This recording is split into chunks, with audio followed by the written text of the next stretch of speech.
we are on our way to go pick up our new vehicle and get rid of two.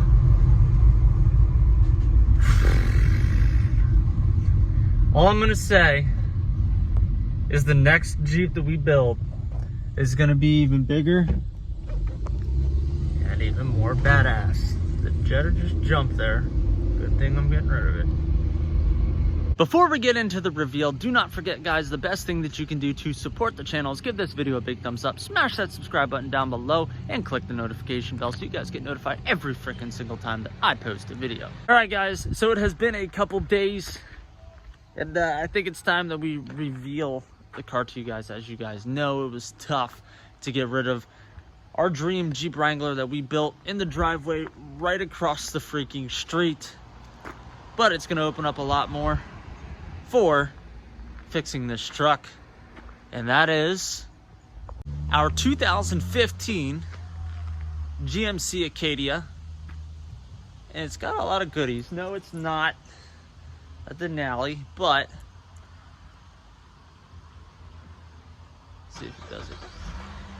It's got a remote start, which is a huge plus, something that we are absolutely not freaking used to. But let me show you guys a little bit on the inside. We do have the kids' car seats inside here already, and we've had it for almost a week now, so there is a little bit of dirt and grime sitting on the floor, but you guys get the gist.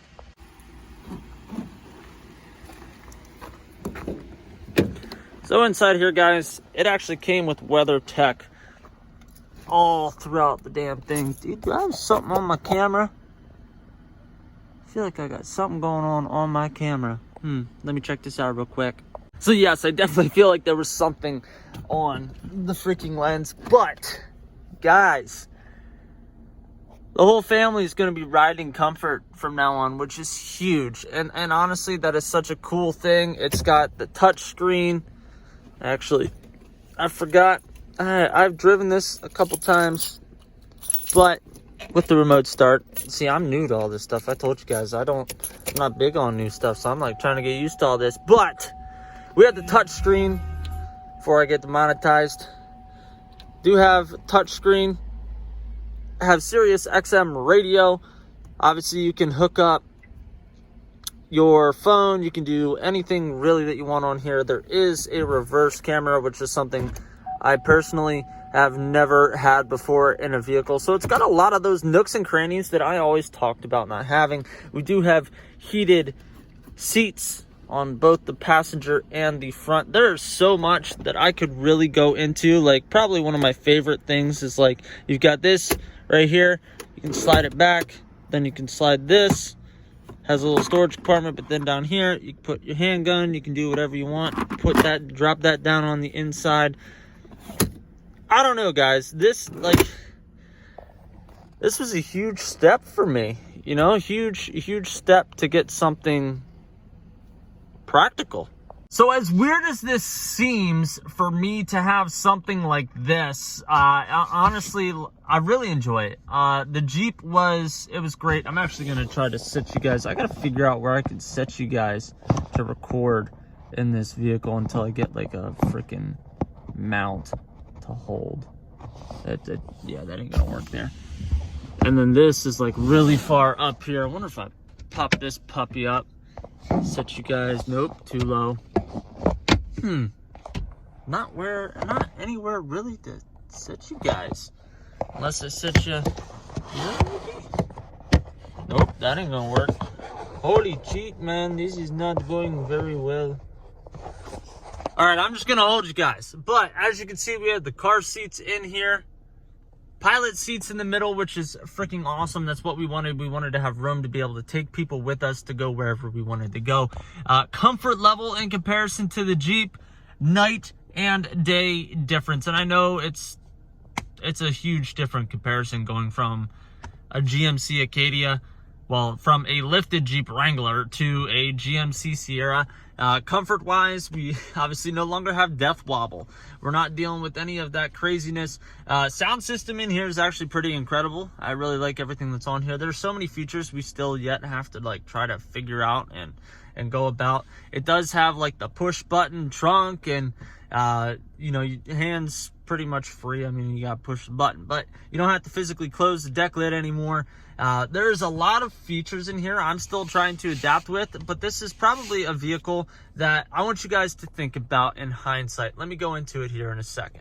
All right, so I went a little bit higher than where I was on the door over here before, but getting rid of the Jeep and getting rid of the Jetta, getting rid of the Jeep, I want to say it was a hard thing to do because, like, having a Jeep is, like, let's face it, it's really cool. We build it in the driveway across the street, but practicality, it didn't make sense. We had such a good offer on the Jeep to where I wasn't losing anything, you know, and that was huge. They bought back the Jetta for what I paid for it from 4 years ago. So in no end of the spectrum did I lose anything in this deal. And I know some of you guys are gonna be like, yeah, but the Jeep was cool and yada yada yada, but we never got to do what we wanted to do with the Jeep except for building.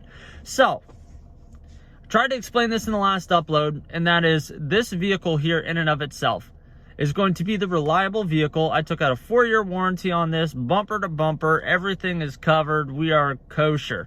So primary concern, getting the Duramax back out on the road. Huge project that is going to be. I want to do a mild build to the Duramax, obviously first getting it back out on the road, but then mildly doing things to a tasteful perspective that we are going to enjoy. I don't want to lift it like crazy, as I said in the last Jeep upload, but in the same token, we are going to put it on different wheels and we're going to make it look nice. Now with that opens up the opportunity for other things. Part of the problem that I ran into constantly was the truck went down, which really hurt because that was my daily driver, and then I was daily driving the Jeep, right? So I was daily driving the Jeep and so was my wife. So try to figure that one out. I'm sure you guys can put 2 and 2 together there. Then the Jeep went down and we're like, oh crap. So I got the Jetta back out on the road, which cost me $1,100 to get the Jetta back out onto the road, which was not fun by any means. But I feel like we got back what we put into. And that was truthfully phenomenal. So now, regardless of what's going on, yes, right now we are sharing this as our primary vehicle. But with us doing that, we are in essence setting ourselves up to where as soon as the truck's fixed, that's great. We can do whatever. We can do it at our own leisure pace. 2, I still have the bike. So the bike I can commute. Now it is getting a little bit colder, so it's okay. But the perks of this being all-wheel drive is exactly why we went with all-wheel drive.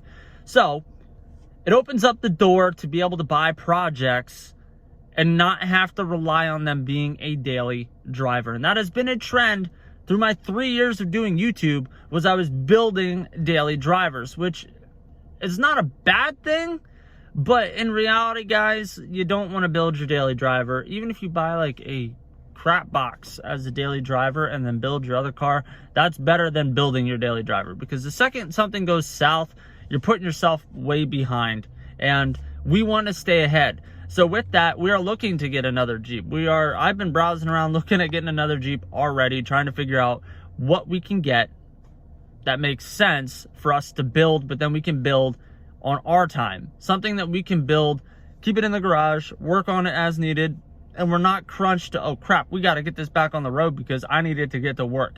And that's what we wanted to try to avoid. The other cool thing about that is getting the truck fixed. Then we could take my dad's trailer or go out and purchase our own trailer, and we could take the new Jeep build that we're going to eventually do and take it off-roading. And that was the main thing that we wanted to do with the 08 Wrangler that we had, but just simply couldn't. So this is going to open up the door for a new kind of area for us to do content and kind of be able to take things off-roading, take things and go do what they're supposed to be done with. And It really is. I know some of you guys are a little bit younger, or even some of the older people watching are going to be like, well, the Jeep was okay, you shouldn't have got rid of it. It just hit 100,000 miles. When we traded it in, it had 100,600 miles. The 3.8s do not last forever. And let's face it, Jeep prices right now, at least in Pennsylvania, are through the frickin' roof. So it was an ideal time for us to get out of it. Now, I want you guys to drop your comments down below for what you guys think we should do for our next build. because we're going to go pretty hard when we do get to the point where we're going to do our next build. And I want to do it right. I want to do everything just the way that I want, and I want you guys to put your recommendations in down below. Do not forget, guys, the best thing that you guys can do to support the channel is give this video a big thumbs up, smash that subscribe button, and click the notification bell. Join us on our journey to 10,000 subscribers. We are almost at 7,000 subscribers. I'm stoked. The growth of the channel is continuing to climb, and I'm excited for that. Hope you guys understand why we got rid of the Jeep. You might not realize it now, but once we do the next Jeep build, you guys are going to realize why I did what I did. I'll see you guys in the next one. Later.